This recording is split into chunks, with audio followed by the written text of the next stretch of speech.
Hello, everyone. My name is Denver Prophet Jr., and I'm with Romans 3:10 Outreach. In just a few moments, we're going to discuss the 2014 annual country reports of terrorism given by Ambassador Cadenau at the State Department. So stay tuned.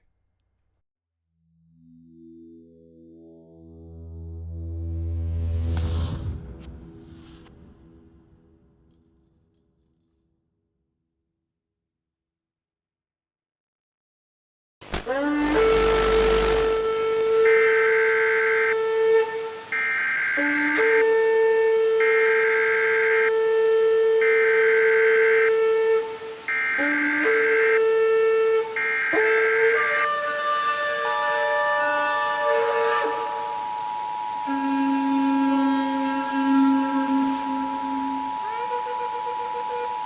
interrupt this program.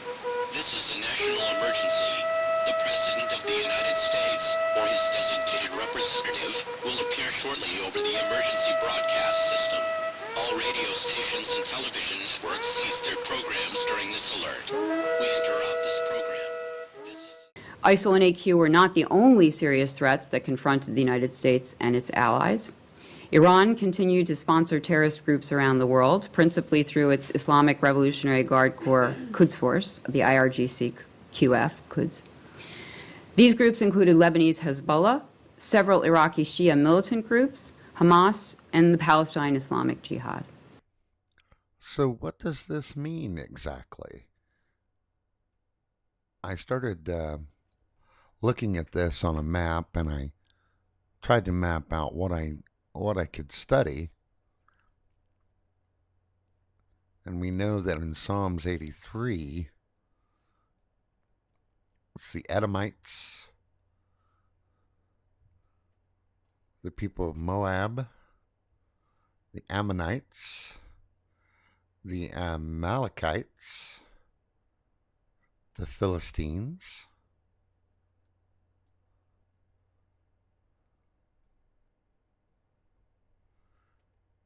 the people of Ishmael,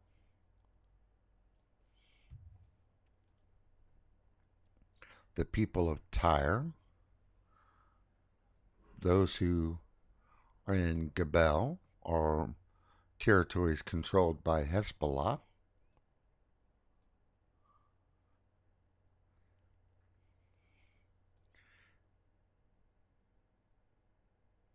and way up here, the Assyrians.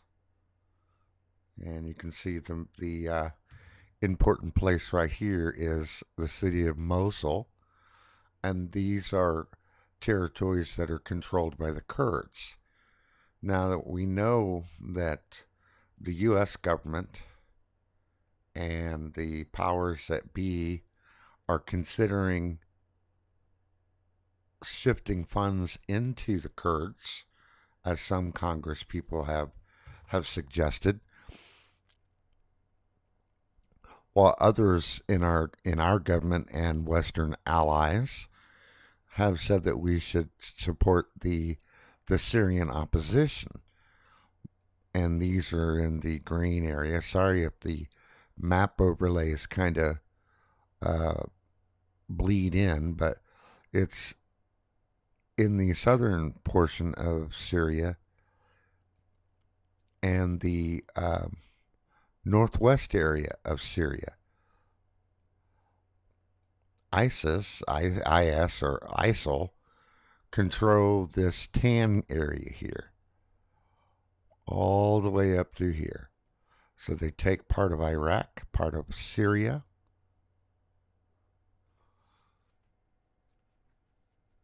And yeah, I had to really think about it. So what's going to happen first? Even with the State Department saying that these are the people that Iran has been funneling money to, the prophecy has to go in the order in which it was first written down. So I went over and started looking at chapter 49 of Jeremiah. And he starts talking about the Ammonites. Concerning the Ammonites, thus saith the Lord, hath Israel no sons? Hath he no heir? Why then doth the king inherit Gad, and his people dwell in his cities? And let's focus in on where this is at. This is the tribe of Gad. It's controlled by Jordan. Here's Ammon, and here's Rabath Ammon. Now, if we look here in verse 2, it says, therefore, behold, the days come, saith the Lord, that I will cause an alarm of war to be heard in Rabbah of the Ammonites, and it shall be a desolate heap, and her daughters shall be burned with fire. Then shall Israel be heir unto them that were his heirs, saith the Lord. Wow. So, lots of speculation. What would cause an alarm of war in Amman, Jordan? The only people that I know that have talked about trying to take control of Jordan was IS. But the king of Jordan has recently made it known that they are allying with Israel because Jordan is weakening. Their defenses are weakening because Iran is funneling in money and they're growing. Hezbollah up here is pushing down and trying to weaken the Lebanese government or the people of Tyre. What's going to happen to the Syrian opposition down here? It looks like they're not gaining too much territory, but at the same time, we know that Bashar al-Assad is weakening, and their government may collapse soon. So who's going to push up into this area? Will it be IS, or will it be the Syrian opposition? It's hard to say. I'm sure our government is looking at these war territories. This report was put out on January the 17th. This is the way it stands this month in June of 2015. Who controls what? The Kurdish areas. You see, the pink area is still controlled by the government of Syria. But if reports are true that they're folding, who's going to come in and take this? The Western powers that back the Syrian opposition, the freedom fighters. You've got reports of 160 different countries. People are flooding in to fight the Syrian government, led by the Syrian opposition. So will this territory be taken up by the Syrian opposition? It's hard to say. If it does, of course, Amman is going to be in their crosshair.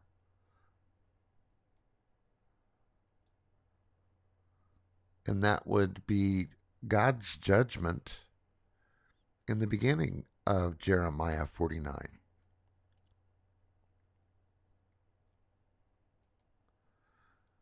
But next he comes against Edom. Edom is down here. Edom is the southern part of Jordan. Let's back it out a little bit. I mean, that's the way I read it. And let's read what the Bible says. Concerning Edom, thus saith the Lord of hosts, is wisdom no more into man? Is counsel perished from the prudent? Is their wisdom vanished?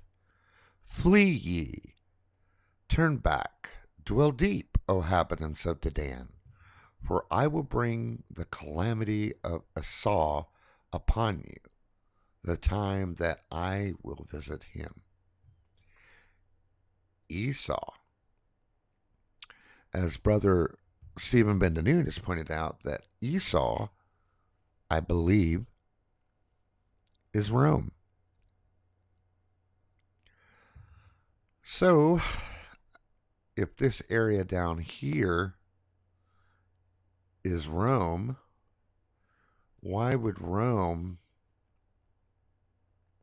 have an interest in coming down through here and taking over?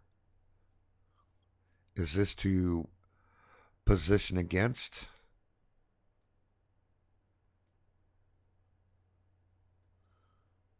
the people of the north who start coming down and destroying Amman? Is this how the second judgment will come about in forming up who is going to be in Psalms 83 war?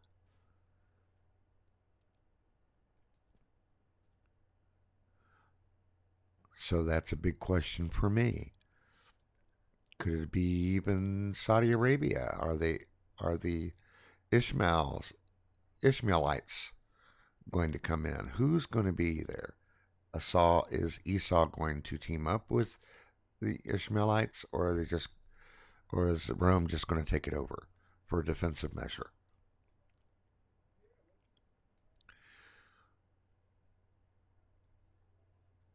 So, next in the list is the destruction of Damascus. Concerning Damascus, Hamath is confounded,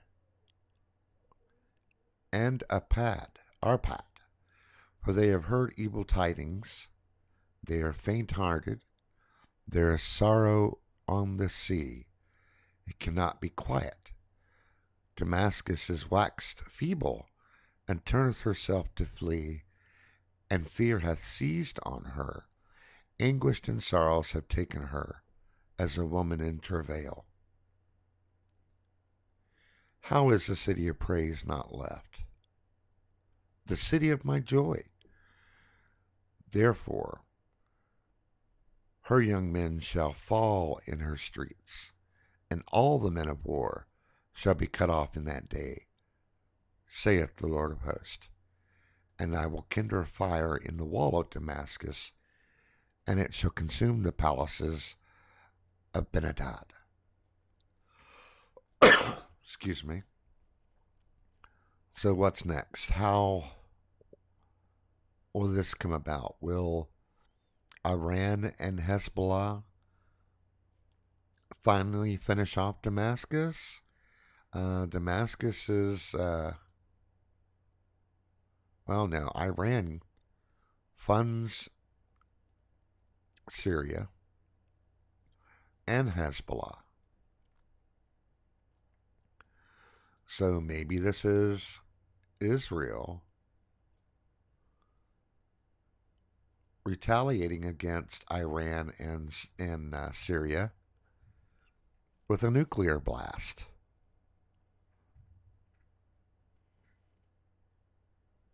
That would still leave Tyre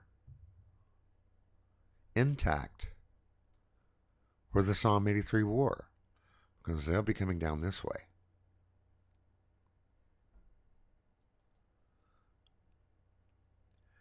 Now, Jeremiah 49 talks about Kedar and concerning the kingdoms of Hazar, which Nebuchadnezzar, king of Babylon, shall smite, thus saith the Lord. Arise ye, go up to Kedar, and spoil the men of the east. Their tents and their flocks shall ye take away. And I'm going to ask people in the comment stream to research Qadar and help point out where this goes out on the map.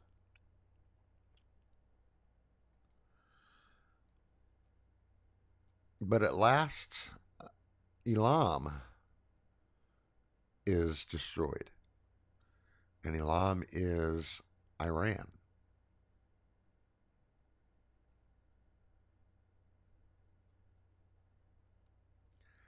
Now, what I would still like to study is how Psalm 83 and the prophet Isaiah blend into Jeremiah's prophecy. If Iran is taken out of the picture, that means Syria and Iran are gone. The Kurds take control of this space, Assyria, and then they all come down. This is Psalm 83. This is exactly what the ambassador talks about of the people that are still in the terrorism list.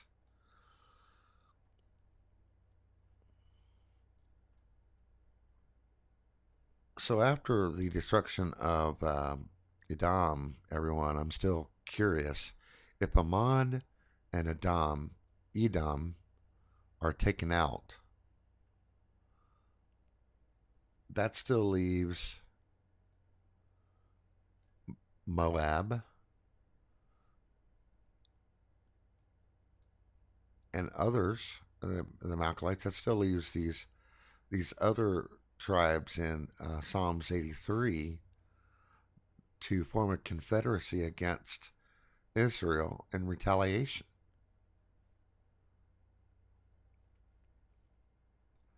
And then once they are taken out, Israel will get the Levant back. Now, who would that upset? That will upset Russia. I don't know if everyone's been following, but you need to start researching Cyprus and the Russian naval bases. This is a huge amount of oil in this area, and so is this area down here. And Russia wants that oil. This is the taking of the spoils. Now, how much of the land of Ishmael gets crushed in Psalm 83? Maybe my map is a little off and I cover too much territory. Maybe it's just this top area here that are the Ishmaelites. And the main areas of Saudi Arabia are still left intact because they protest when Russia comes down. There again, I'm still confused about Psalms 49 and the prophecy of Elam and breaking the bows of Elam and how that ties into people who say that the Ezekiel 38 war is Iran and Russia. How can that be if they're destroyed in Jeremiah 49? So I'm not authoritative. I'm still studying myself, and I will collaborate with you in the video comments. But I think it'd be great research in figuring out how this all ties in Jeremiah 49, Ezekiel 38, and Psalms 83. Especially in light of the State Department making such an announcement, because it's sure to publicly embarrass Iran.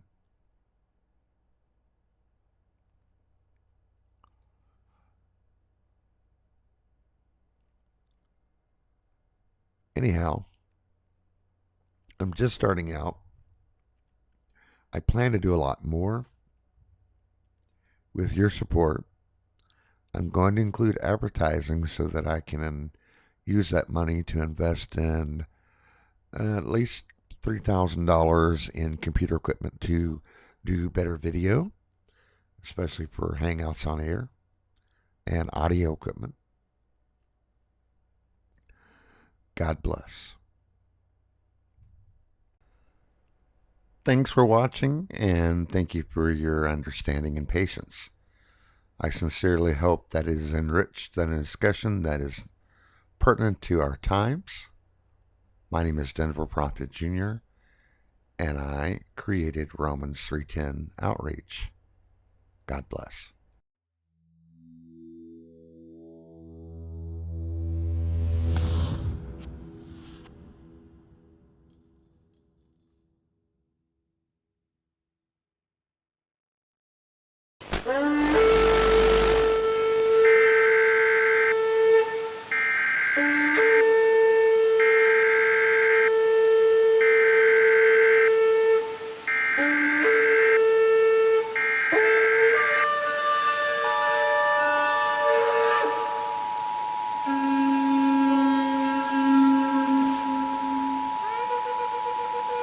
We interrupt this program. This is a national emergency. The President of the United States, or his designated representative, will appear shortly over the emergency broadcast system. All radio stations and television networks cease their programs during this alert. We interrupt this